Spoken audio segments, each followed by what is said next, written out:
state of things in Nigeria, the hatred, the way the various ethnics in Nigeria do not like one another, and the way things we heard differently from history have influenced our attitude at one another. I understand that while I was growing up, we learned, in fact, before we even started learning about the Civil War, we had friends, we were Igbo, we listened to their music.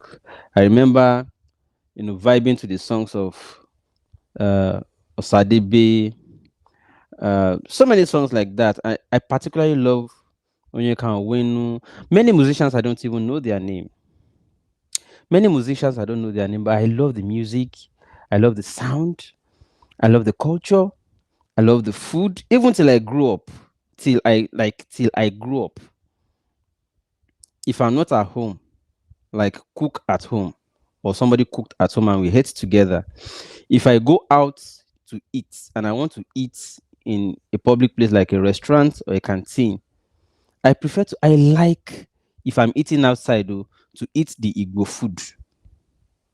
Because I love the Kaikong. I love I love ukwobi. I love Atama Soup. I love afang. I love many soup. I love their bitter leaf. In fact, ugu, the way they make their own, the way they always sauce it with different all this, this what do we call hidden fruits. I love the way they garnish it with different things. Their stockfish, their many things, periwinkles. I later started noticing that not all of them are called Igbos, by the way. That some are, they will say, this one is Akwa Ibom food. It was later I started distinguishing to say, okay, not all of them are actually Igbo. But you know what? I already fell in love with them. You get why God creates these varieties? It is to spice up life. So that life is not just monotonous, like you only eat one thing all time. So that life is not monotonous or boring. As a matter of fact, let me even reveal to you. I grew up thinking I would marry an Igbo girl. In fact, I wanted to marry outside of my tribe. But we are taken aback when we start seeing it is when you start making attempts to say, oh, I love you, Chiamaka, I love you. You now start seeing that even though we see each other physically, there are so many psychological barriers created by ethnic disagreements, differences, historical clashes and crises. Then the parents will start telling them, bam, bam, bam, bam. Your own parents will start telling you, there's one language they call them. And they say, Omo Igbo. So they will start telling you the characters they have. Their own parents will start telling them the characters Yorubas have. Like two innocent young persons. We not follow when I start the civil war, the quarrel, federal government versus people of the southeast, Biafra land, blah, blah. Innocent us, we no deal. Like we no deal. But somehow, the story they told Amara, the story they told Chiamaka, the story they started telling all their children about Yorubas, and the stories we also started hearing. And you now start wondering if what I heard is the same story you were also given, because I wasn't part of the war, anyways. Neither were you. If the story I heard is true, I do not see the reason you should think Yoruba is automatically a betrayer. If the story I heard is the same story or if the same story you heard is the same I heard, I would still not have seen it the same way you saw it. But anyways, we are told the stories differently. But we need to forge, right? Now, the need for self-rule, I can never, for 1 minute, I can never contemplate against the need for self-rule, to say, oh, your right to self-rule. Why should I? I can still love Chiamaka if she were not Nigerian. I can still love Amara if she were not, if she were Biafran. After all, Nigerians marry South Africans. Nigerians marry Ghanaians. Nigerians go and marry from Benin Republic. Nigerians marry in America. Nigerians marry in Europe. Nigerians marry anywhere. You can see somebody and love each other, and your nationality would not be a barrier. So, self rule, what is wrong with it? Again, if the Igbo say they are not comfortable being in Nigeria, I see no reason. No, like, let's face our facts. I see no reason we can't say, why not? Except that the space we have all found ourselves in is a business enterprise formulated to achieve the purpose of capitalist profitism, of profiteering. And as such, we have been seeing like the products that must remain in that business. So we have lost our right to say we want it to rather be this way or that way.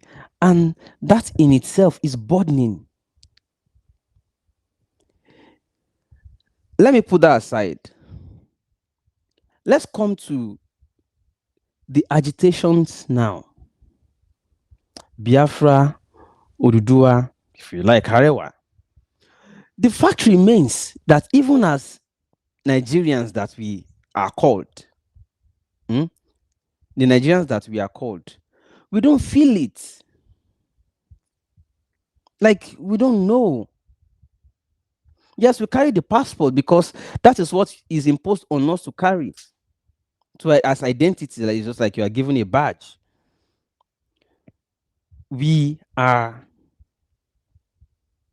called Nigerians. We carry, as a matter of fact, if I carry Nigerian passport or Ududua passport, and the other person I want to have business relationship or anything or affair with, that we have agreed and willing to go all along, is carrying a Biafran passport, I would rather that the only difference we have is the passport peacefully than we carry the same passport, Nigeria, but we have several walls of barrier psychologically differentiating us and growing animosity. The same Nigeria passport, but volume of animosity between and among us. Would it not have been better if I carry Nigerian passport, or if you like, Odudua passport, and the other person carries their Biafra passport, and we are under the same awareness that yes, we are of different nationalities, and we are not accommodating or absorbing or internalizing any psychological barriers than just the passport? Is it not better? Like, I am not internalizing any barrier against the other person. I'm not internalizing, the other person is also not internalizing. The only difference we have, which is clear, no hidden differences, is just the passport. And it is just the passport. And we know, and we are aware. Not the hidden or internalized animosity, but the same passport. It's deception now. That aside, let's come to Simon Ekpa's alleged arrest. I said alleged because we are now seeing different propaganda, counter propaganda, news stories, reports. I accuse you, you allege, you counter me. So one section said he's arrested. The other section, fighting back, claims that he was only invited on, what do you call it now? Questioning, interrogation, or he's helping the prime minister in Finland to the information they need about his activities on Biafra ahead of declaration. We're just hearing different things. We're just hearing different stories. So that's why I said alleged arrest. That said, and I've seen different people, some are celebrating, some are supporting him. It became sensitive to talk about this Biafra topic for one reason. The reason is that you don't exactly know where the people of the Southeast are facing on this matter. Again, don't get me wrong. I would see, I have no problem with self-rule or self-determination. As far as I'm concerned, this old business place called Nigeria that is working for the people who put it together and want it to be like that, is fraudulent by the introductory passage in the constitution that says we the people, because we all know it's not autochthonous. It's not by the people in any real sense. So what if the people therefore now come and say, okay, this is the way we want to negotiate our unity or otherwise? That is the only time I will say, okay, yes, people have a right, because as it is now, there are no citizens in Nigeria. Yes, all the thing is just for academic or citizenship. You are by birth, by Kinecon, you carry Nigerian passport, academic exercise. Because in practice, we are not free like citizens. There are no citizens. We don't feel like. Therefore, if we want to really transit from this academic reasoning of citizenship differently from the practical sense of citizenship, we really want to transit into practical sense of citizenship, then let's be right. Let's face it. Okay. Let's focus on it. Therefore, if we really want to transit, like we want to really transit from that theoretical understanding or knowledge of citizenship to real practical citizenship, then that means that constitution first out of the way. Then the question of unity of Nigeria is not negotiable, because I heard this mantra a lot during the confab by Jonathan. When they say, yeah, the confab can discuss everything, but not the unity of Nigeria is a no-go. What do you mean by no-go? What then are we discussing if you cannot discuss the terms of our union or otherwise? So that means in the real sense of it, they are just package it and forced us into it. No citizenship in the real sense of it. So forget we are just holding the passport for formality. We are not feeling like citizens. Let's first come to that understanding and term first. Having come to that term and knowledge and understanding and awareness, the realization of truth, let's now forge ahead. I'm going to ask a few questions. Igbos especially, the idea, these are questions now. The idea that because we now want self-determination, turn our place to battleground and be reversing whatever little development, maybe there was none, I don't know. Because I heard a lot of people can't stay, they have to go to Lagos or go on to go and enjoy life and do business. But I know that I've heard about Opeweka Road, Onitsha. I've heard about Aba. I've heard about things that are being made from there. So if you say there's no development in the southeast at all and people can't stay there, then all those things that are coming from there, who are those making them? But the stories and news about buying themselves every day, forcing people to comply with sit-at-home order and all those things. I heard one person one day said, oh, he lost 2 family members in a day. I said, how? No, in 1 week. He said the brother his uncle is a senior police officer, and that his younger brother joined ESN. ESN went to bomb police facilities. His uncle, who happens to be a senior police officer, was affected and died in that attack. The same week, the Joint Military Task Force went to launch reprisal manhunt for the perpetrators. In the course of it, they kpai many ESN members, including his own younger brother was there. So he lost 2 family members in a week. Then the question is, if you say you are doing IPOB, ESN, because you want to actualize or protect Biafra land, but the people you are buying are your own brothers, then I have a question. Why turn that place to battleground or battlefield? I understand it was the same reason the Yorubas quickly kicked against. Yes, don't get it wrong. Yorubas, to an extent, they like life. They like business too. And they're always careful.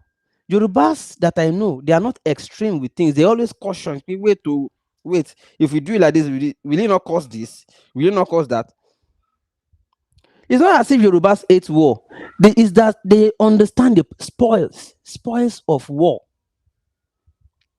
That it is going to reverse development by another 50 years. And you now start borrowing to start all over again. So Yorubas do not want it at all. You understand? Yorubas don't want it. So it's just a question because it's a sensitive topic. If you try to ask this question, for instance, on Twitter and say, why are people, is it that some Igbos don't want to talk about it at all, or they are afraid to talk about it, or one side of them supports it, the other side of them does not know what to say about it?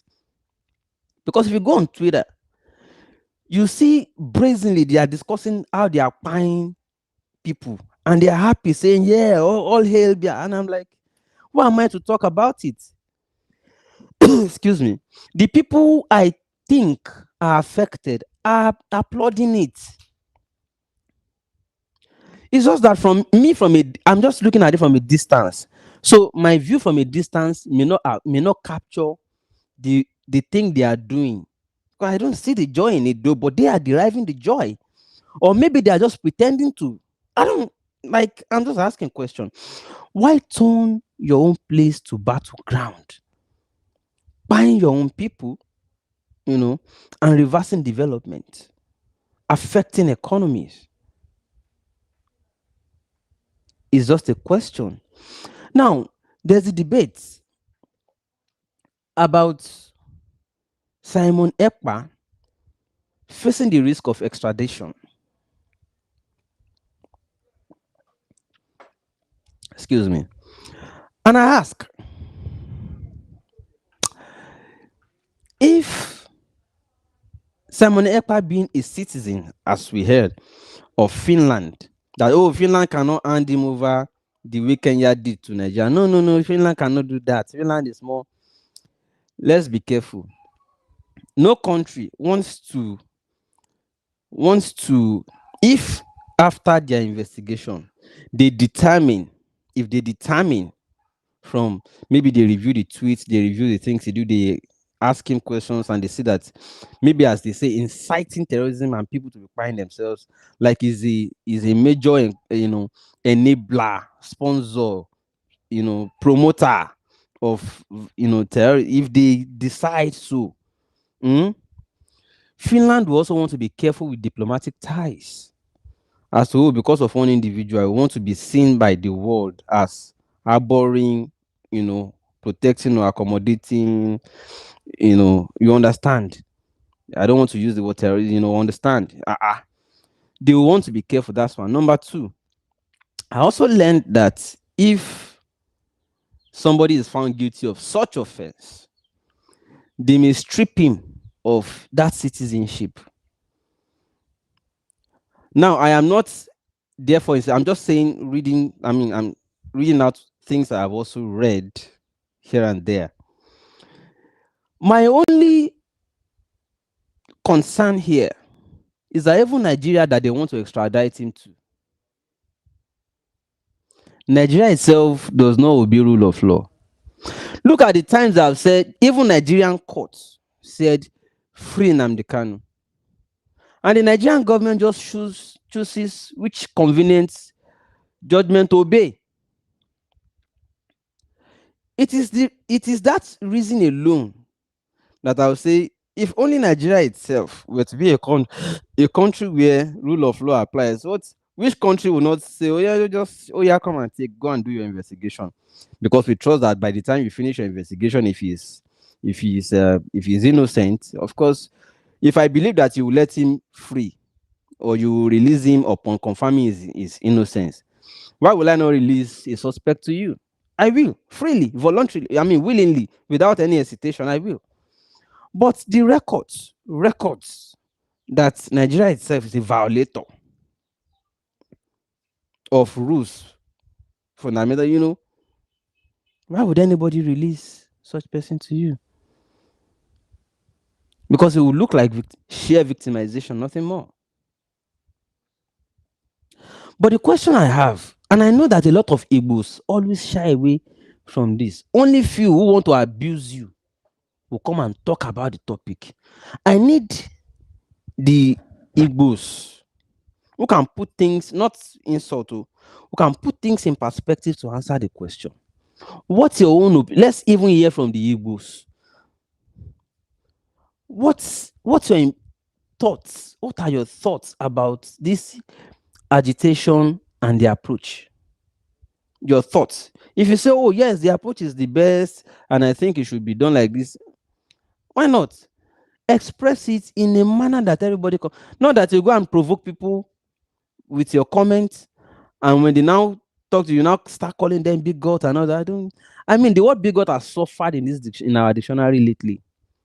The way people use the word bigot now in the context of just because of Biafra and this thing, you would even think that the word bigot means something else. In fact, that the word bigot was invented, or the etymology is even derived from this Igbo agitation for, you know, again, I have no problem. And if you ask many Yorubas too, they have no problem with Igbos having their own sovereign nation. Yorubas having their own sovereign nation. And everybody rules them or governs themselves as they like. But the reason Igbos will not have Biafra is not caused by Yoruba or Hausa. It's also caused by the same Igbo people. Yes, their senior brothers in government who are enjoying with our own senior brothers in government. Now them no one make we talk about that thing at all, because now them the Nigeria PLC complex the favor. Now them they do the business, they collect the money, they profit. So until you guys are truly ready to say your own Igbo people where they top, what is their opinion about this thing?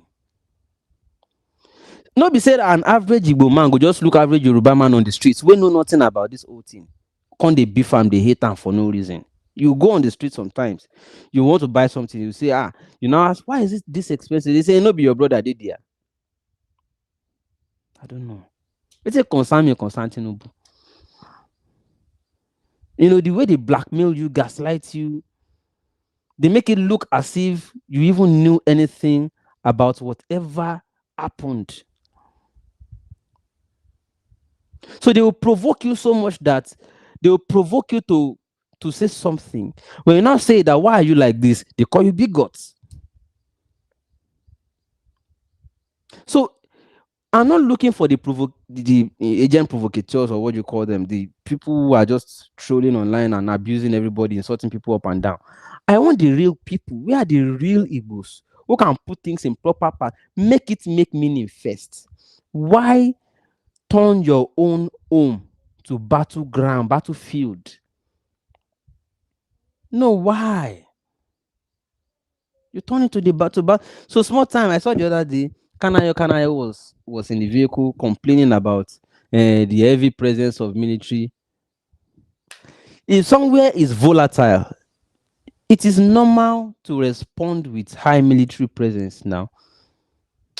It's normal now.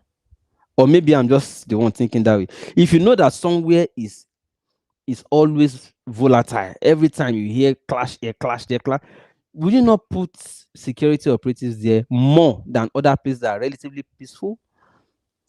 And why do you do this? To to give impression that security is present, so that you can reduce incidences of violence. Maybe I'm wrong, but that is just the logical thing to do. If I hear that somewhere is volatile now and I'm commander in chief, will I not deploy more security to the place to make sure that they curb the violence? I mean, if not for your leaders who are afraid because they can't go home, because I know many Igbos in Ogun State. Ask them now, are you going home for Christmas? No, they are not going. What are they afraid of? Their own brothers at home. But they will not come online and caution those who are inciting the violence at home. They will never. Maybe they are afraid or they approve it too. I don't know. But we are waiting for them to come and put it in perspective. Why turn your home to battlefield? You now go elsewhere. You now say you are the one who developed other places. Whatever happened to developing home too? I'm not saying don't be anywhere you like, right? But I'm saying coming online to now be singing the victim song or playing the victim's card Like the na Nigeria do you like this. Now why did you excuse me? Excuse me.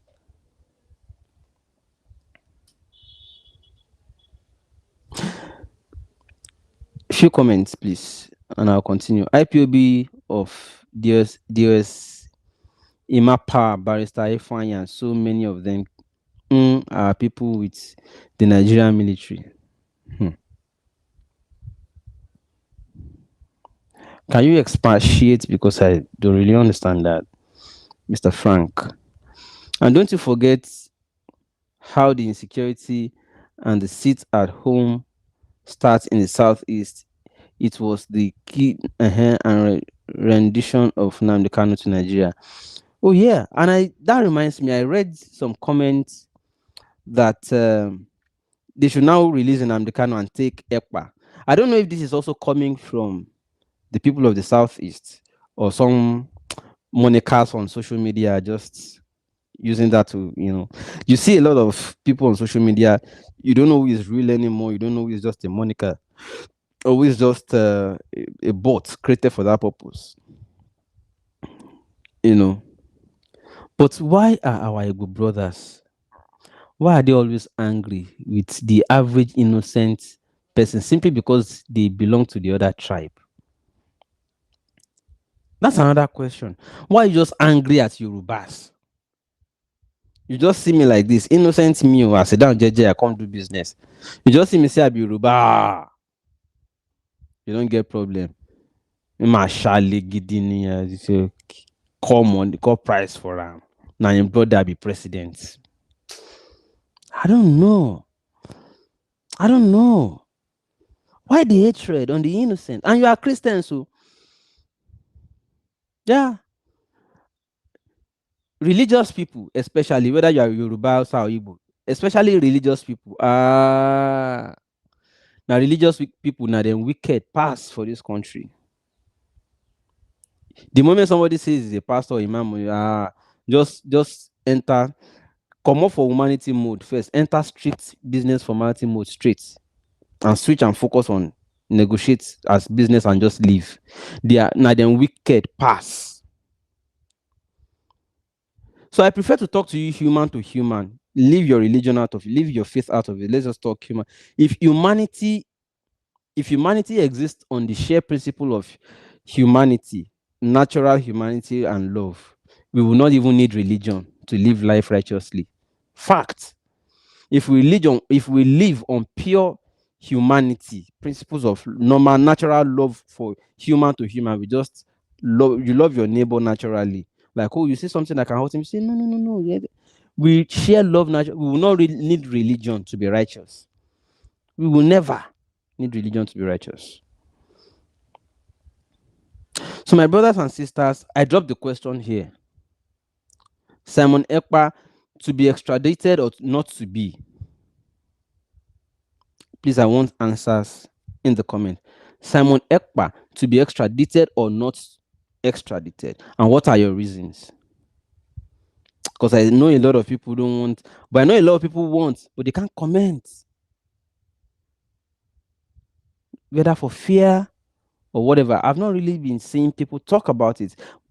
Many people that I know are Igbo online. Since the news filtered yesterday, they avoid it. Maybe because they don't want to say what is in their mind, so that those of us who are Yoruba will not ask them questions. So that we will not ask them questions. Bro, why you talk like that? Or they don't want to be seen as this or as that. They avoid the topic. And I've noticed that.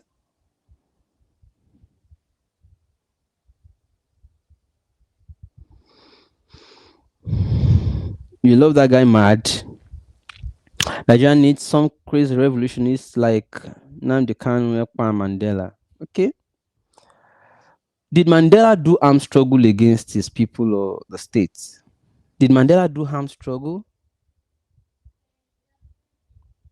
Anyways, I'm waiting for the comments because I want to learn. Please help me put. If you are watching later, you join late. Please listen to it carefully. Put your comments and try to give me a guide. What exactly I missed? because I don't really seem to understand beyond what I have said that I know. And I'm just asking plain logical question as a human. Why violence? Why turn your home